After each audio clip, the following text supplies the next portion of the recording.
Yeah. Hello, everyone. Welcome. Very happy to see all of you here. And we still have a couple more minutes to start. And while we are waiting for other people who is joining us right now, let's do networking because that's what we do when we have so many talented people in one room.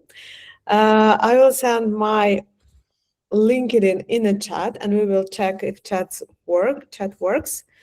Um, and you can send your LinkedIn pages, and I will add you there.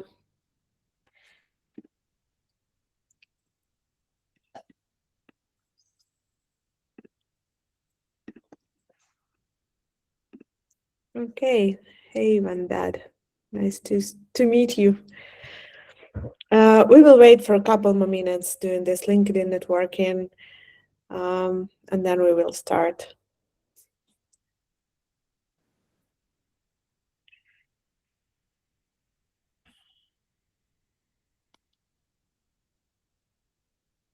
Okay, people continue join. And what else we need to do? There is a reactions. You can send us reactions to a slide because it's always very nice for speaker and for hosts to see that you are listening, that you're interested in some slides, so you can check out if it's work for you. Okay, I do see. Thank you. Yes. And chat works as well. So if you do have any questions, you can put them in a chat during the presentation. And if the question is super relevant at the slide, then I will ask it for our wonderful speaking Gianluca today. And if not, then we will go with these questions during the Q&A session at the end of presentation. We're happy to see that you're so active and have so many new LinkedIn profiles. I'm happy to connect with you guys.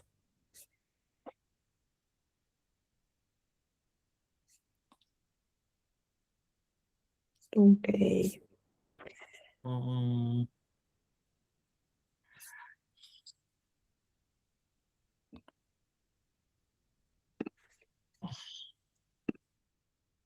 Okay.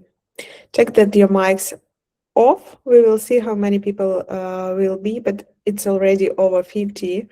So I think that we will not open our mics at the end. So because it's quite wide audience, we will just use the chat today. So it's 12:33 and let's start. I'm briefly introduce who I am, and then I will give a floor and a mic to our speaker, to Gianluca. My name is Julia. I'm a founder of NurseBay, and NurseBay is a company who've been always helping people to be hired in Finland. And back to 2019, when we just started, we've been serving companies, helping them to find talents abroad and bring them to Finland. But since 2023, when the market turns upside down and we first time met these global layoffs all around the world, we realized that we need to help people here in Finland to be hired. And we created employer of record services, which helps people to stay in Finland legally, stay in Finland as employee, and we serve as your employer of record, pay your salaries, pay all necessary funds and contribution that we must to pay here in Finland. And you can apply for your resident permit if you need. You can apply for citizenship. You can just feel yourself as employee and not doing any bureaucracy. We also start our operations this year in Sweden. So if there is a people from Sweden, say hello, give me like some reaction that you are here, because we are really happy to have you with us today as well. And yeah, so that's briefly who I am, and I'm happy to give now a mic to Gianluca. Gianluca is a career coach, and he has a very interesting story changing his career path, and he now would like to share it with you. Gianluca now works with Espoo Talent Hub, and he has quite many talents whom he creating. Then, yes, thank you, Julia, for the presentation. Welcome everyone. Happy to be here. Happy you joined.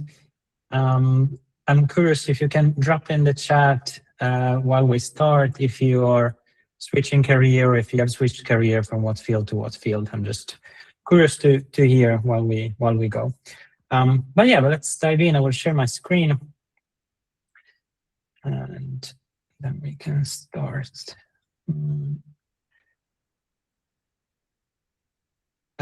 Do you see the screen? yes, we can see your screen. Okay, great. Okay, so my name is Gianluca Lindberg Curci. I'm a career counselor at Koske. That is a team of employment services of Espoo, and I will tell you a bit more about us in a bit. But today we will talk about how to switch career without starting from zero, and I will also talk mainly on my experience as I switched from customer service to recruitment and then to career coaching. But also, of course, what I say comes from experience as a coach myself, and from what I hear from clients in my daily job. And so with this session it's for everyone who's thinking about switching fields, but they don't know how to position themselves. So we will talk about how reframing your skills, reframing your profile, how to address application in a different role or a different industry. If you're, for example, coming from another country, as maybe many of you, including myself, I'm originally from Italy, and then you feel like you're starting over, you don't know how to introduce yourself, to present yourself, if maybe there's something to change in your CV, and also if you want practical tools to present yourself. Thank you for the answers coming in. Logistics to learning and development, very interesting switch. Financial business development, HR and finance. Thank you. So basically, we'll talk today of how career changers underestimate what they have, which happened to me and happened to many people. How to talk about your transferable skills, what recruiters look like in an application, and how to tell your story, and then what can we adjust in CV and LinkedIn and job application as well. About me, I said I'm career counselor at Competence Center for Highly Educated Immigrants at Koske. So Koske is basically, as I said before, team in employment services of Espoo. We work with highly educated immigrants, so people who move to Finland who have at least a bachelor's degree. And we take every year 500 people, and we have 5 career counselors. So I'm one of them. And every month I mentor and coach 60 clients. 70 clients. I worked in Spain and Finland, both private and public sector. So there's been also that switch and understanding different countries and different environment in Finland as well. I'm trained as a solution-focused coach at ICF ACC level. ICF is the International Coaching Federation. And also I am founder and co-host of the CareerCast Finland edition, which is a podcast about job search and careers in Finland. I will drop the link later on. And then also I just launched the Career Corner Finland, which is a website with a free article and resources for international in Finland, but also in Sweden. Some of them are specific for Finland, but of course, certain advice is applicable outside Finland as well. Same thing for the podcast. In my free time, I like cooking, watching TV series, especially baking, as an Italian, a bit of stereotypes. And I have a small food blog that I'm not taking care too much of lately, but wishfully one day I'll go back to it. And of course, I'm a career switcher myself, and that's what we're going to talk about mainly today. And about Koske and the Talent Hub, Koske is also part of the Espoo Talent Hub that is located in Otaniemi. and it's basically a hub where Cost Care partners with Talent Espoo, is a team under the business division of City of Espoo that takes care mostly of events. For example, organizing the Career Bootcamp, which is a one-day event related to career with speeches, workshops, information with service provider, and then Career Club, that is a career development program, and then we have community breakfast every month, and then the after work as well. But I'll just drop in the chat the link of the Talent Espoo page on LinkedIn, so you can follow it and then check what we do. Oh yeah, let's dive in my career journey. I think as for many people, it's not been clear for me where I wanted to go from my studies onwards. I graduated first I did my bachelor's in political science, and then I graduated in international politics and markets in 2018. And then after that, I was a bit wondering, like, do I want to continue in this field? What do I look for? And I moved to Spain after that because of personal reasons, and I started sending applications that related to my background. Hundreds of applications, no interviews. It was really clicking for me then. So that was the first moment where I started asking myself, what do I want to do? What am I good at? What are the skills I have? And there was the moment where I realized that I like helping people. I like finding solutions for people. I like supporting them. It's rewarding. So then I started thinking what kind of jobs I could do from there. And that's why I started applying also for customer service and to support. And that's where I started my career in Spain. So I worked in a help desk for 9 months, but then Spain wasn't my cup of tea. Was too close to Italy. It was too hot for me. So as I had lived in Finland before, I set for myself the goal to go back to Finland. So I started applying for jobs in Finland, and there I moved to customer service in an e-commerce. So it was slightly different. And then another moment of realization was in 21, after 1.5 years, when I applied for a leadership position in customer service, because I thought that, like, okay, I worked enough, I know everything, now I want to move forward, I want to go up in the scale. I didn't get the job. And I got sort of like a secondary team lead position, was like a team coordinator. I was still doing a lot of customer service, but at the same time exploring other tasks, including hiring freelancers for the team. And there I've done that for like 6 months, but then was also the moment where I started thinking again, what's next? I didn't feel like comfortable in the place where I was. I was looking for new challenges. I wasn't motivated anymore.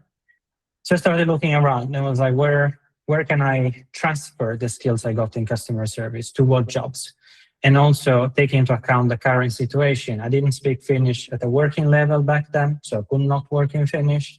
So I had to look for an English-speaking place. I had to look for a place where I could use my skills. So I started asking around, checking job ads, talking to people. And there I figured out that recruiting was similar enough to what I'd been doing, was a job where I could use the set of skills I had, and we'll talk more about those later on. And also was a job that I could do in English. So there I started talking to people, understand what were the requirements, understand how recruiters looked, a career switcher then, and then did the switch to tech recruitment as a consultant, which was a great experience, a lot of learnings. And then I got laid off. So there was another moment where I had to rethink what to do. And I had the chance to join my current workplace first as a client. And then there was an internal position, which was called recruitment coordinator or recruitment assistant, maybe, but didn't have really too much to do with recruitment. So it was another chance for me to understand different roles and think, do I want to keep applying for recruitment? The market was not doing great already in 23. Recruitment positions were not readily available. Mostly They were requiring senior profile, not someone with 1.5 years of experience back then. So I wasn't getting really replies, or had a few interviews that didn't lead to a job. And then another moment that clicked for me was when I applied for a position inside my workplace for a business coordinator role. So a role that was focused on working with companies. I didn't even get to the interview. And the feedback I got there was that my application was too focused on working with clients. So there was also the moment for me to realize that I actually applied for the wrong job. This is not something I want to do. I don't want to go sell services of City of Espoo to companies. I want to help clients. I want to support them in their careers. And then I had the chance to start as a career counselor for a short period because of a leave. And there was the moment where I understood that, yes, this is what I want to do now. And of course, before that, I already used my knowledge from tech recruitment in the workplace, doing tasks that I wasn't required to do, like giving feedback on application, giving workshop. There's also something that, of course, built additional skills that led me to the career counselor role. And then in addition to that, I completed a training in coaching last year. And I will look forward to the ICF certification process later on this year. So just to tell you how, sometimes I talk to people or like friends when they're looking for a job, and they tell me like, oh, everything was so clear for you. And then I look at my past and I'm like, no, not at all. Like I've been in, this is like 7 years. And I feel like with like, we were just talking about AI with Julia before this, AI coming in and a lot of roles changing. I think we will also have to get used to readjusting to what we look for and our skill set and what the market requires. So it's good to have flexibility as well. But starting from scratch, this is what I was thinking when I switched from customer service to tech recruitment. I was like, I have never recruited. Sure, I hired a couple of freelancers from a freelancer platform, but that doesn't tell, like, is nothing compared to negotiating with hiring manager, negotiating like salaries with candidates, or juggling multiple recruitment at the same time. But then the more I talked to people, the more I understood the role of a recruiter. The more I told myself that it's not true that I'm starting from scratch. I have the experience, I have certain skills, and now the question is, how do I show those skills? And how do I add to those skills my perspective of someone who comes from a different field, which can look as a disadvantage, but can also be an advantage because you bring perspective that other people might miss when they've been in the field for a longer time.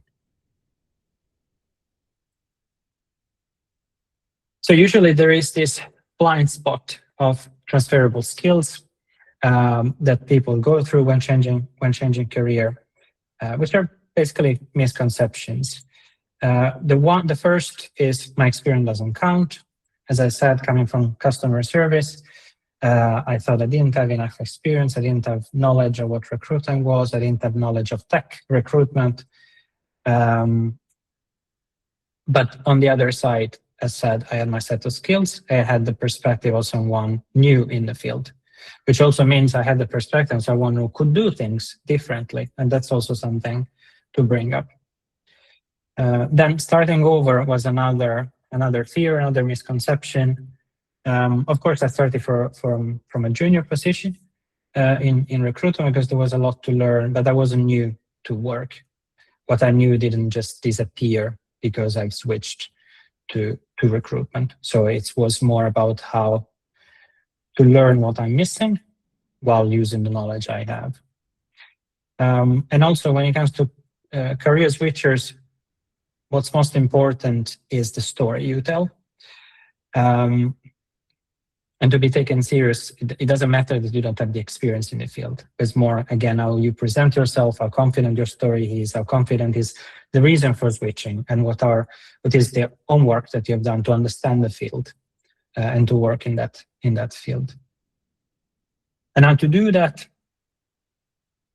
tell me if I'm going too fast. I feel like I'm speaking too fast because I'm usually used to like 3-hour workshops, so 1 hour is like da da da da da. but just let me know. No. I think it's super good. I'll just read in the comment, add to this that you need to believe the story you tell as well. Yes, absolutely. This is very very important. And we also have a slide about how to reframe your story and how to practice on telling it. And of course, the more you tell it, the more confident you become. And that's also why, for example, as mentioned in this slide, it's important to go to event and start practicing your presentation. That comes also more naturally whenever you talk with someone. But how to understand a new field, of course, job ads can be a great way to start. And that's also where I started. I was reading not only job ads in recruitment, I was reading anything that had to do with working with people. And that also helped me figure out that this is a job I could do, and maybe this is a job I cannot do, or this is a job that I could do without further training, or maybe this is a job that requires further training. So job ads are a powerful way to see, of course, the language that it is used. If it's a different industry, it's a different role, and see patterns. And then from those patterns, we can make decisions. We talked in the podcast about one exercise that I always recommend to clients, which can be very useful also for career switchers, which is traffic light exercise. So basically, whenever you are considering a role, so whenever you're looking for jobs, then you take any job that you find interesting. It doesn't have to be the job that you can already do, but it's any job that you think you might be doing, you might want to do. And then you copy paste the responsibilities and the requirement from the job ad to an empty document, and then you color them in green if you have the experience or the knowledge of certain tools, programs. In yellow, if you have some experience, you're not too confident about using it, and then in red, if you maybe have never heard of it or never used it. And there, when you do 10, 15, 20 job ads, you start noticing like, okay, maybe I'm applying for jobs where most of them are yellow or red. So there's some work to do. Or maybe you also realize you're applying for the right jobs if most of them are green, or if the main task of the job are green rather than just a percentage.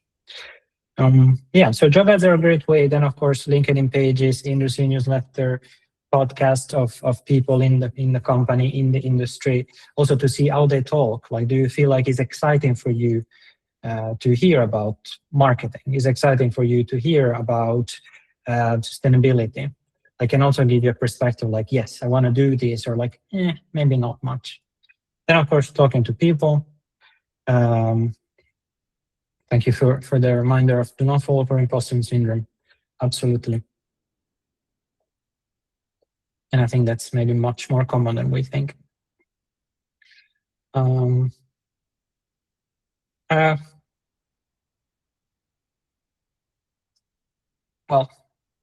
no, I mean, well, we can talk more later of that, but talk to people that work in the field, also something that helped me a lot to understand how people see someone coming from outside, and also understand what is required in the day-to-day.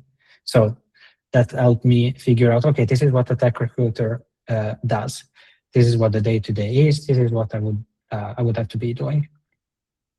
And then, of course, go to events, meetups, webinar. I mean, I feel like at least in Finland, there are like a lot of communities, a lot of free webinars, meetups for a lot of different fields. So that's also a way also to talk to people, to show up there, to listen to what they say, and to start practicing how you reframe your presentation and how you present yourself to people in a new field. And of course, now that we have figured out what is required, take a step back to what do we bring already, which is much more than we think. And I've summarized here people skills. This is about communication, negotiation, reading the room, conflict, building trust. Whole thing that when I switched, I was like, okay, I communicate to clients, now I communicate to candidates. I negotiated maybe with clients in an e-commerce when they were upset, when they had to give a discount, when there was like some particular situation. Now I have to negotiate with stakeholders, and so on. Then we have soft skills, which I think like people who have moved to another country have also developed a lot just by moving to another country. Resilience, adaptability, learning fast. There is a lot to learn when we move abroad. New legislation, finding a job, finding communities, new schools for children, anything is a lot of process of learning and adapting, and stay strong because it's a lot of changes at the same time, and it's also something that we tend to disregard. So it's also important to pay attention how we gather those skills in our daily life.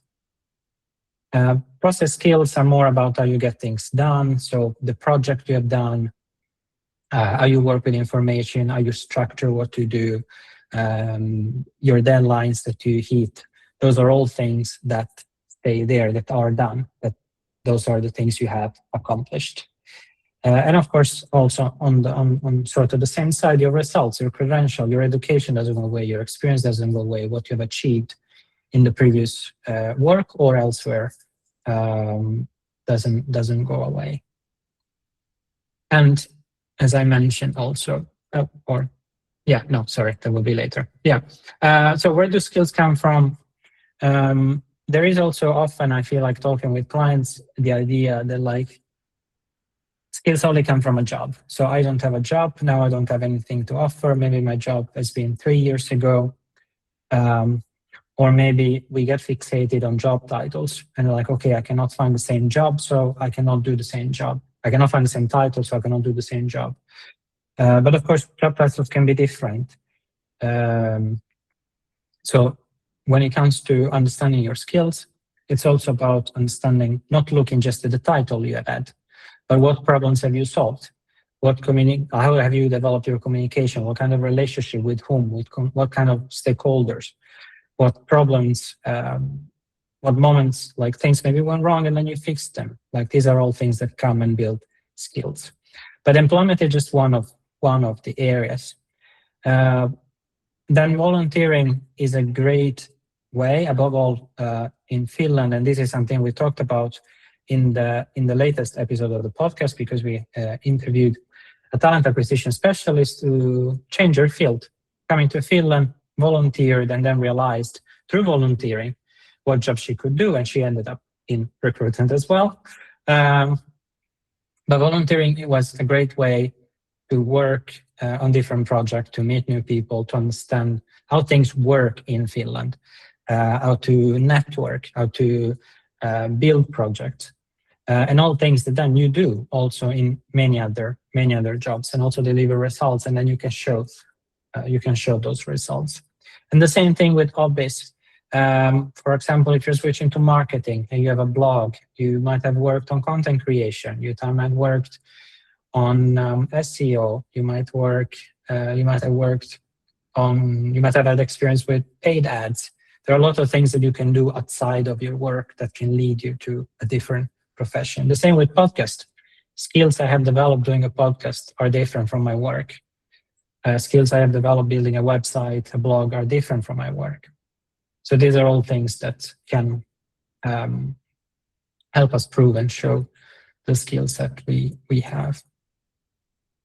And then, of course, university, even if for people that don't have experience or maybe move to another country and they go through a different education, that doesn't take away anything, it adds. There is research, there is teamwork, presentation, a lot of learning. Above all, I think in Finland, and sure elsewhere in the Nordics, there are a lot of like teamwork and project in universities, which is something that differs a lot from south of Italy, where I come from, where I was like book. So this is also a way to develop skills. And show. There is a very nice question in the chat about volunteering for people 40 plus. What do you think about that? And what is actually about aging limitations in Finland? What you can see from your perspective? I never thought about like age limitation and volunteering. Of course, if we talk of work, there might be discrimination on that. We need to be, I think, realistic. There are discrimination in many aspects, and age could be one of them. But I don't see it as a limitation for volunteering. I think, in Finland at least there are like plenty of different communities, plenty of organizations where you can volunteer. You find people from like all over the world of all age groups. So I think it's something that adds to your value. And also I think like on the other side, we need to think honestly at how like a company perceive us. If a company looks at us in a bad way because we're 40 and we're volunteering, I would see that as a red flag. Like not everything has to be done to please everyone. And I maybe yeah. want to add that I don't know, people who are 40 plus, they do have a job and they do volunteer. And so you probably can make a very interesting network in there with people with a very different field. So it's not, volunteering is not only for people who have no job. There is also people who have kids, job, and many other stuff, and they're like choosing to volunteer this evening, you know? Yes. That is very true. Yes. Okay. Let's. Sorry for interrupted you. No. It was great. It was a great moment. I was just wondering about the other comment. I think that we can return to them after the. So you can switch off the chat, and I will take Okay, another. sorry. No worries. Yeah, and as I was saying before, of course, adapted to a new country, moving to a new country, new language, new culture, building everything from scratch. That's also a lot of work to build, a lot of work that brings resilience, adaptability, and skills as well. I thought about doing an exercise. I guess we have time. Just takes 5 minutes. I think we've gone quite on time. Very short exercise. Think of a project of task that you have done and write down 5 verbs that relates to it. So it could be a project in your previous employment, could be a project in university, volunteer, anything that is close to your heart right now. And then if there was something surprising, I would be happy to see that in the chat.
A lot of nice answers. A few times coached, a few times coordinated, working with communities, mentoring, planning, negotiation. A lot of different skills. That's very interesting. Yeah, but thank you for the exercise, and then we can coordinate it as well. We can move on from here. Yeah, so how recruiters see career changers. So if we think of what is the goal of a recruiter, of course, recruiter can work in-house, can work for consulting. They might have more or less different roles. Of course, there are different industries and way they work. But of course, the main goal is like recruiter is usually the first person that you meet, is the first person who screens the application, and is the person who decides, okay, is this person worth interviewing? They don't go into technicalities of the role. That would be more for the hiring manager or for the team to understand.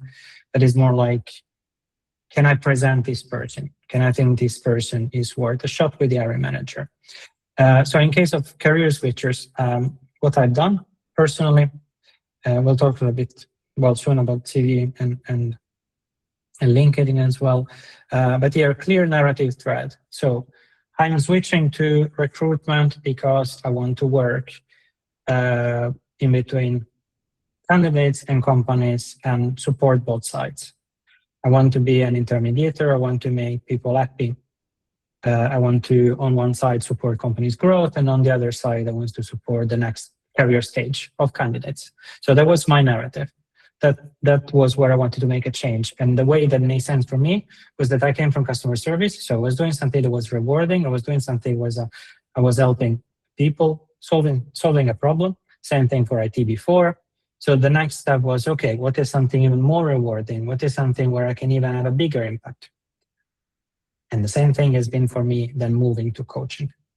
I think it had like a bigger meaning for me to support people in their career, not being in between. So clear narrative, evidence that you start doing the learning. If you're changing field, and you have taken courses, you have been reading articles, you have talked with people, put it in your application, whether it's your CV, if it's a course or a training or new degree, of course. If it's something else, use your cover letter to do that. Explain the change. I remember when we had the podcast episode about career changing, where we interview Alessia Barazzi, was also a recruiter. I feel like, because I'm surrounded by recruiters, but she was very clear in her cover letter. She was very clear in, these are the skills I have. I want to do the job because of this. And this is how I can use my skills in this job. So done the learning, understand the job, own the transition, sound intentional, believe in what you say, and also reframe what you have done, thinking of what you're going to do. I think we have an example later on, but for example, like in your CV, one thing that came up usually in talent acquisition role is stakeholder management or dealing with hiring manager. So that's always stakeholder. And so I've done it in my previous job in customer service, talking with different departments in a different way. But that's also something that I would not necessarily point out in a different role. So then emphasis on the stakeholder manager, emphasis in other skills that are useful for the new job. And also another thing I did was to start with my skills. Not to start, like I put my skills on top of my CV to show that actually this is what you require and this is the skills I have, even though I worked in a different field. So that was the focus. And of course, when you come to the job description, then things that make sense. And also results. Even if they're from customer service, they showed how well I could do the job. They show how well I manage with time, how I solve issues. So that's all. Those are all things that matter, even though they are in a different field. So how to tell your story, how to explain the transition is of course very important. We usually start, I see this very much when I ask clients to tell me about themselves in the first meeting. I see this a lot in mock job interviews, and I've seen this a lot in interviews. People start with all their past history. They go there 15 years ago, 10 years ago, and as much as people can care, it doesn't add any value in an interview, and it does not make too much sense if now you're switching and you are presenting yourself as a different, in a different role or where you would like to go. So of course your past is important, your past is not cancelled, but it's how we present it. So what is relevant from your past to bring? What have you done? What are you good at? What are maybe a couple of relevant things from your past? And then from the past, how do we move to the present?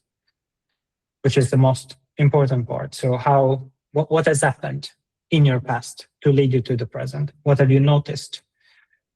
Why are you here now? And again, how to make it intentional. And then where would you like to go? Where is the impact that you would like to have in your new job? And the more specific you can be, the better is to picture you in a new role.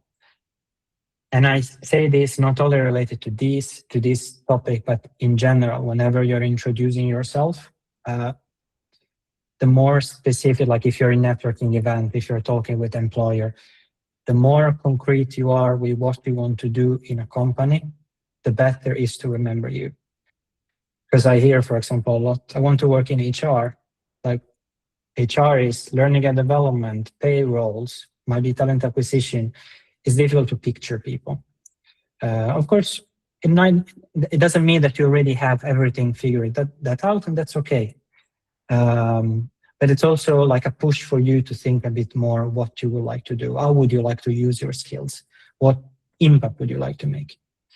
And also for you to think, not that you change careers, but that you chose a new direction. And I think like these small mindset changes impact a lot the way we see ourselves and the way we present ourselves. So I chose this new direction because I want to do ABC. I chose this direction because I noticed ABC in my past and I want to do D&D and such. And then I talked a bit of the CV, but a few tips here as well. I think like summary is one of the most important things, at least for me. Whenever I open a CV, that's the first thing I read. The first thing I read as a recruiter, first thing I read when coaching clients.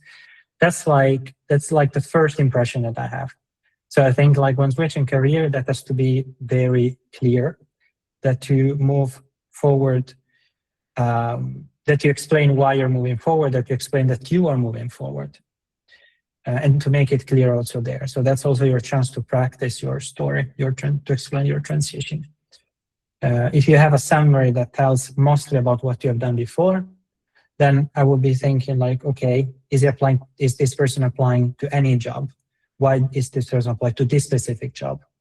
So that's a great chance to start making an impression towards the future. Then of course, we have talked a lot about length of the CV, in general, 1-2 pages, of course, but the most important thing is like, think what is relevant for where you're going. If you have a lot of experience that is from a different field, sure, again, we have track records, we have like results, things that are good to show, skills that are good to show, but not everything might be relevant. So think what adds value to this application? What do I want the recruiter and managers and team to know when they see my CV? How do I explain to them that I am doing the switch and I'm able to do this job? Or at least learn while doing the job. And LinkedIn as well. LinkedIn is, of course, quite used. It's used for, it's used a lot in Finland. It's used for headhunting, but of course, also there are a lot of people active in different fields. So also your story on LinkedIn, I think, should be aligned to what you say in your CV. I see, of course, a lot of people are considering between different fields. They don't know how to audit like different roles, different industry. They know how to adjust LinkedIn. Then, of course, in that case, I would say you can keep it a bit more generic in a way that doesn't close any door, and then use your application as your strongest point. And of course, if you don't want to show your LinkedIn, then don't put it in your CV. Like if you think your LinkedIn is not clear, is not giving the same vibe, then don't add it to your application. Or in general, if your LinkedIn is not like up to date, if you don't update anything, don't have any information, then if it doesn't add any value, it doesn't make sense to add it. And on the other side, add everything that adds value. Again, courses, anything that volunteering experience, anything that can show that you have learned new things about where you are going. And yeah, this is just to go back a bit to my experience and the skills that I had and developed, just as a sort of like self-reflection. Of course, before customer service, I was in university, so a lot of this during my master's project. So listening, empathy, pressure of deadline. But then, of course, I jumped in a corporate environment. So then you learn about KPIs. I learned sales skills when people, for example, call to ask advice about the products that the company sold. So there was some part of sales involved. So those are things I developed. And from those skills, then I went into recruitment. I had knowledge of the business. I have listening, communication, meeting deadlines, KPIs. And of course, what I developed there was more specific knowledge of the field, the knowledge of the talent market. What's the talent in Finland or in other countries where we recruited, sourcing tool, like of course LinkedIn recruiters or other that we used. Those are things that I learned. I learned how to interview people, and those skills then transferred to career coaching. Of course, interviewing was great in supporting people with job interviews. Interviewing was good in giving workshop, how to tell people to tell their story. But then you build new things. You build the structure of the sessions. You build framework. You learn about coaching, and so on. Of course, in my job, there's not only about coaching. There's a lot of bureaucracy, admin work, so a lot of that. But I don't want to annoy you with this stuff. So let's only talk of the cool part, which is the work with people and the coaching. Yeah. So I think. Yeah. So in a way, it's been a lot about self-reflection. It's been a lot about understanding what I already have, what skills do I need to move forward, where I can move forward. Because I would be lying if I say that I could do anything from tomorrow. It's just transferring soft skills. Of course, that's not the case. And of course, I mean, there are jobs where you need full retraining, you need a full new degree, you need an experience. So it doesn't apply to everything. But again, this was my experience that can apply to many different roles. And just as a recap, things that I would like you to take from today, thinking that your experience doesn't go away when you change field, also doesn't go away when you move abroad. Your experience is your experience, your skills are your skills. Own your transferable skills. There are a lot of them that we don't pay attention to. There's a lot more to offer than what we think we have. Give recruiters clarity. Give recruiters a good explanation on where you're going and why you want to go there. Help them make the case. Help them explain to the hiring manager why you have potential for this role. Own your narrative. Practice how you explain about your switch. And of course, don't be defeated if things don't work out very fast. And also, I like being honest and straightforward. Now like now in the current labor market, things are more difficult than they were 3 years ago. So that's also something to consider when we're making a switch. It's also something to consider when we're sending application.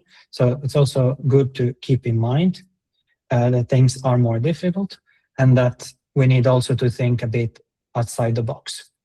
I could give you an example.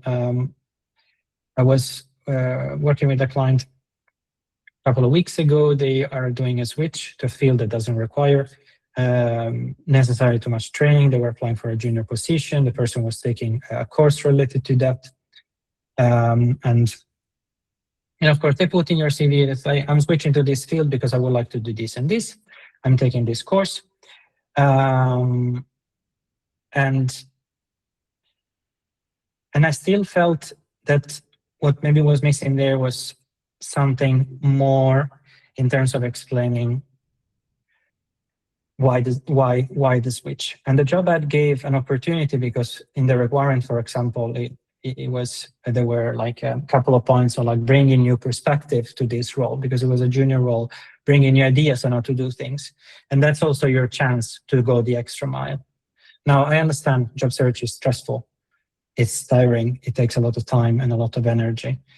And not everyone wants to go the extra mile, and that's okay. We all make our decision. Now we choose how we do things. So this is just like personal advice.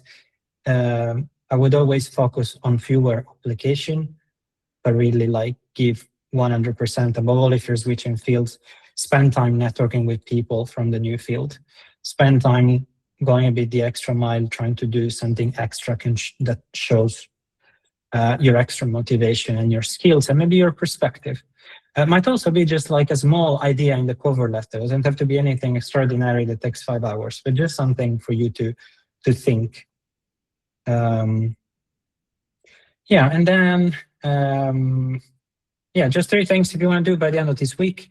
Keep working on your verb, reflecting on the transferable skills. Think about your LinkedIn headline, CV summary, job description. Are they talking about your past or are you talking about your future? Are you framing them based on what the new employer is looking for? And then just draft your narrative if you have not done it yet. And yes, I'll drop the links here in the chat of everything that is here. But if you want to scan the QR code, happy to connect on LinkedIn, or actually I can also just drop my LinkedIn here. So that would be easier. But thank you, and ready for questions. Thank you, Gianluca. Very inspiring presentation, at least for me.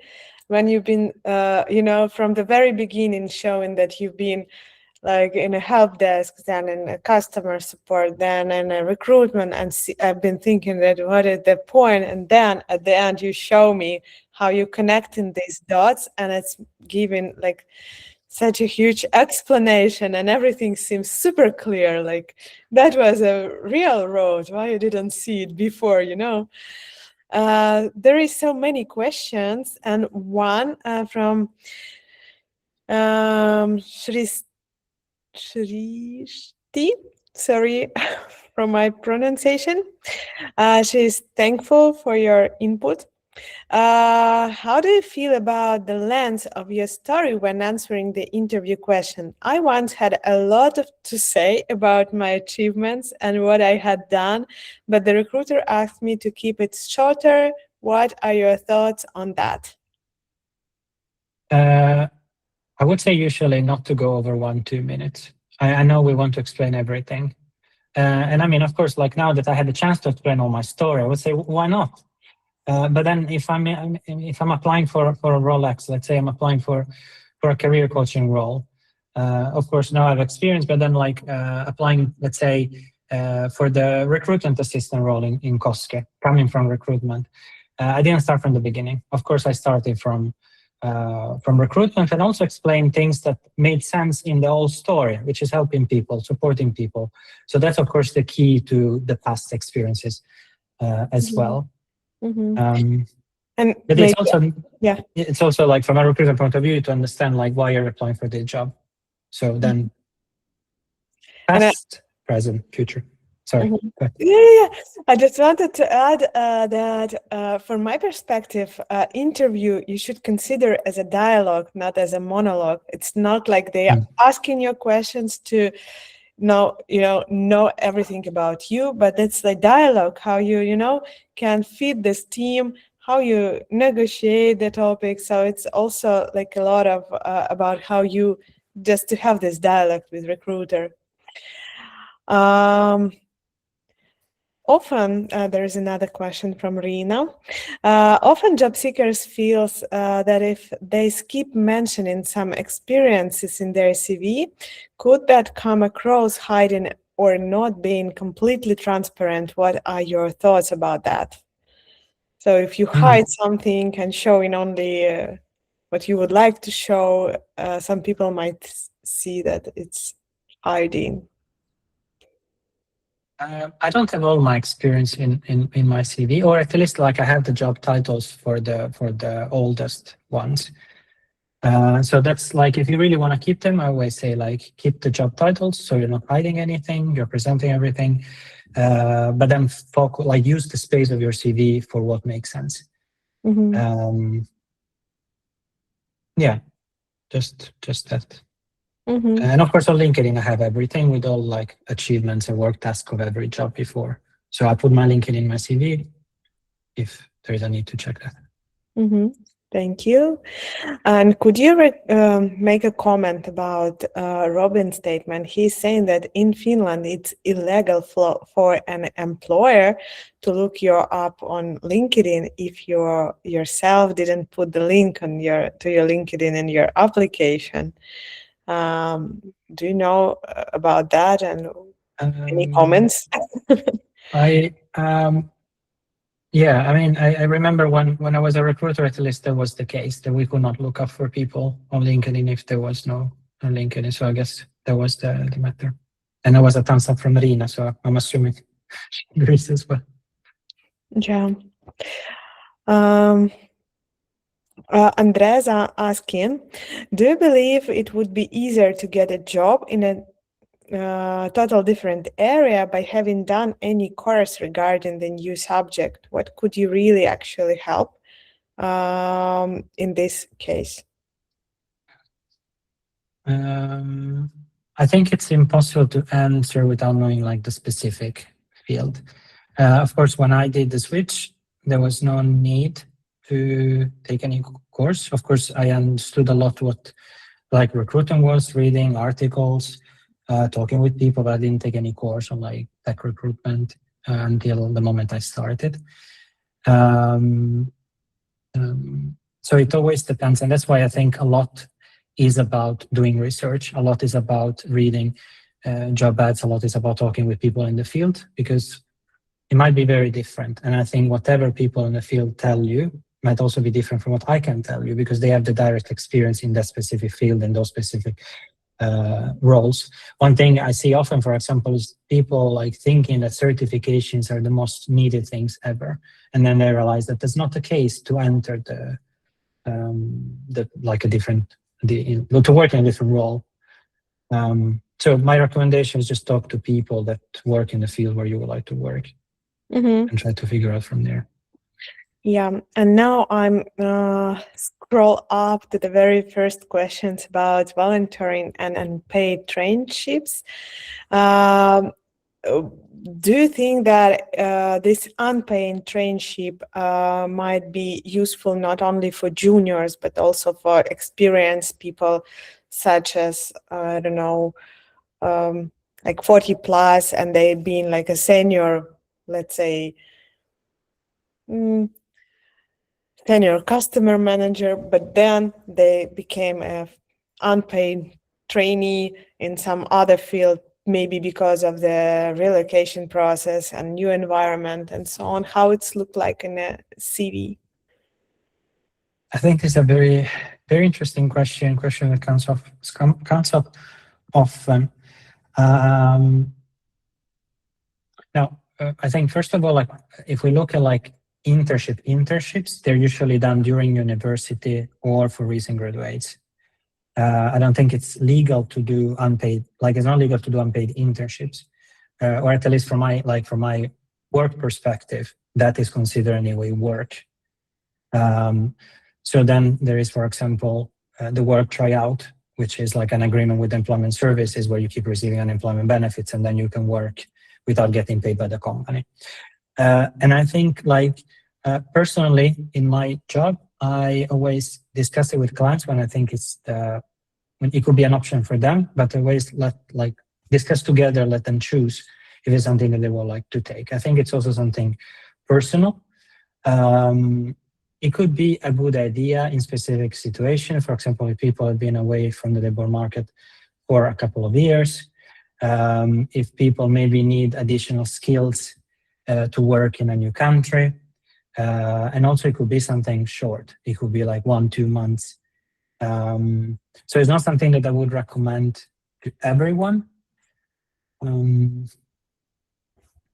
And I don't think it looks weird on a CV because you can just frame it as like a fixed term of 2, 3, 4, 5 months. Doesn't have to show as an internship if you're an experienced professional.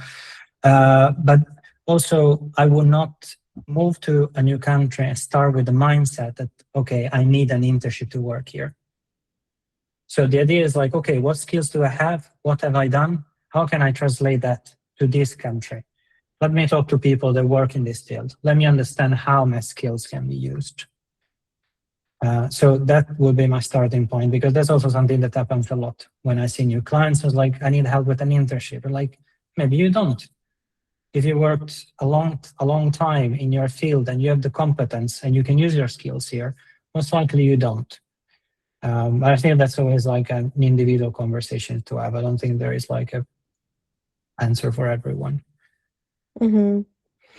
Zaina asking about gaps in career.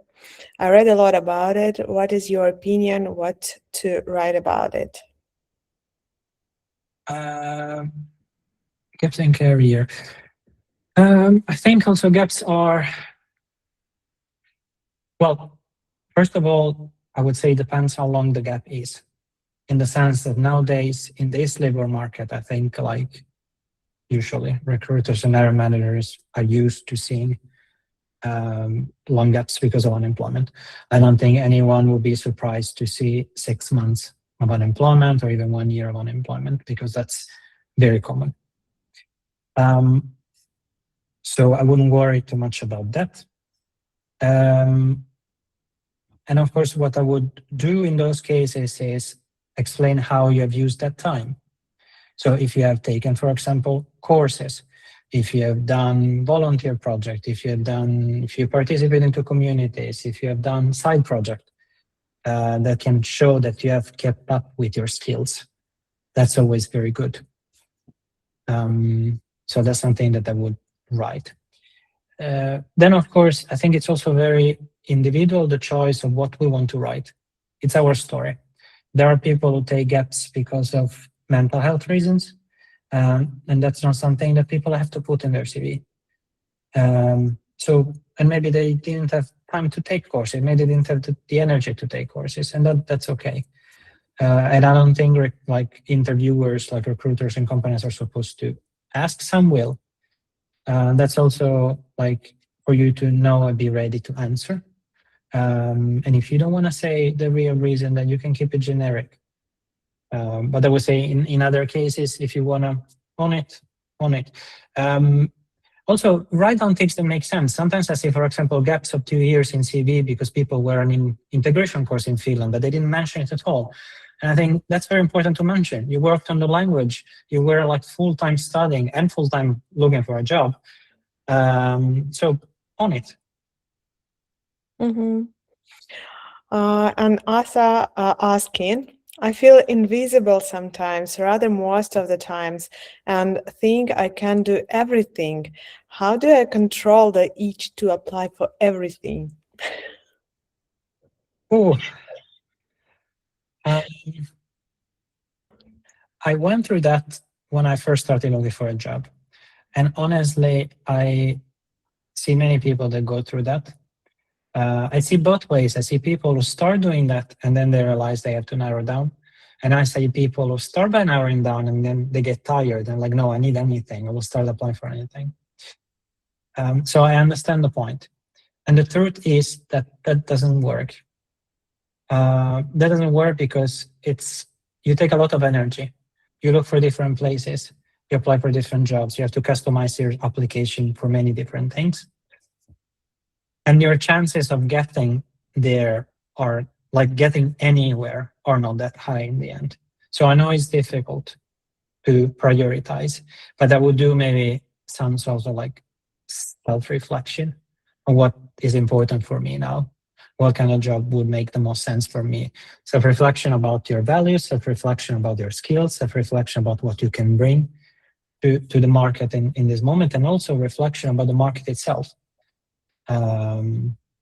So what are the skills that are in demand? What are the companies that are hiring for what roles? So I know it's difficult to narrow it down, but I think it's very necessary. Yeah, I also would like to support Asta and say that sometimes it's like a very difficult situation in our life, and we are ready to take all possible jobs that are in the market, but we need to make a focus right now, because the current job market situation forces us to be focused and to be like presented in the best way, and to highlight what we would like to do, what we are like excellent at. So I do use those like AI instruments to, negotiate with them if you don't have like time to go to psychologist or to coach or to somebody, just to discuss and to make a strategy, because without a strategy there is a very chaotic applying, and it will not just, you spend your time and effort and courage on that, and you will not receive anything because you have no strategy under that. I have another question from Victoria. What do you think about a CV based on skills rather than an experience? I recently learned about them. How do recruiters feel about them? I think it makes sense. Well, of course, one thing that I always recommend is like if you are considering between option A or option B, do A/B testing. Like send 10 CVs that are basic CV format and send 10 CV that is skill based. Do you notice any difference? And this is in general like an approach that I recommend in job search. There is not one thing that works for everyone in all the industry for all the roles. So it's also about understanding what works for us, what works for the industry where we apply, what works for the roles that we apply. That's also the skill-based CV is something that I recommend a few times to clients. If, for example, they had different experiences, so maybe they're all like story for like, if you just see like that does not make too much sense. So maybe the roles were a bit different. So maybe skill-based CV focus more on the skills that you have in all the roles or in most of the roles. So that's the first focus. But A/B testing is something that I would recommend when you're thinking about changing something. Mm-hmm. Natalie asking, what would you recommend for a person who doesn't have a lot of hard skills in a new field, but a good soft skills? She hasn't got time to go to study, but actually the situation changing so much that's my comment already, from on day to day. It's so many changes in our environment around us, so I don't sure that you need to go and study, and probably soft skills now became like a new superpower. But yeah, Gianluca, what do you think about having a hard skills? How to close this gap in CV? Yeah. Again, it depends a lot on what we apply for. As I said, switching to from customer service to recruitment, I didn't need hard skills. Switching to career coaching, I didn't need hard skills. Of course, soft skills were playing a major role. But if tomorrow I say I want to become a mechanical engineer, I want to become a dentist, I want to become a machine learning engineer. Like I can do the switch. Like that's just the way it is. So then if I want to work in a place where our skills are crucial, where I need then a different education, then it's for me to think, like, do I have the time to do it? Do I have the energy to do it? Do I have the financial capability to do it? If I do, and that's required, yes. If I don't, then I will start thinking where maybe I could use the knowledge I have or the skills I want to use in a place that is maybe not exactly that one, but similar enough. And I feel like, again, here, like the best advice can come from people who are in that field. So first of all, understanding from that field what skills they have, if it's not clear already, for example, engineering roles. So if it's not clear the balance of hard and soft skills, talk to people in the field, understand. And then from there, if you understand that it's not a job you can do, then start brainstorming in what other jobs I could use this set of skills, in what other jobs I could have a similar impact. And also want to go back to what Julia said before about using AI tools. That was a very good reminder because, of course, they can be great from brainstorming. They can be great for telling you what skills are needed for certain roles. They can be great in summarizing job ads. So also use them at your advantage. So if you're considering about different roles, try to figure out, for example, what skills are needed there. If you realize that you cannot apply for a job because of hard skills missing, then brainstorm what other fields are there, what other roles are there where I could use the same skills, maybe in a similar field, but not the same. Mm-hmm. And there is a question from Fuad. He been like for quite long work experience gap right now. And what if I propose to a potential employer, HR, that I'm ready to come for to a higher fellow and I'm eligible for Helsinki Lisa? Does not it look too cheap and underestimation of myself from recruiter view? And how can I interest them in myself, particularly if I needed really want to work there? Yeah, that's a great question, and that's something also that sometimes there's some clients, of course, brought up when it comes to using tools of employment services, which is like whether it is like a work trials or työkokeilu, could be like, yeah, I guess that's what you refer to, or Helsinki Lisa, which could be like additional money if a company hires foreign speaker. For example, in Espoo there is the Recruitment, which is also support to hire people, like unemployed job seekers from Espoo. So it's like a one-time payment that Espoo can give to companies or third sector if you're hired. And of course, I don't see it as a cheap way. I see it as like an additional support to incentivize company. And the way, of course, what I always tell my clients is that for these cases, like the best approach is to reach out directly to company. And in the same way as you're sending an application to explain why you would like to work there, what skill set do you bring, and also what you want to learn from there. If it's a työharjoittelu is anyway like a trainship or a way to build up new skills, come back to work after a long time.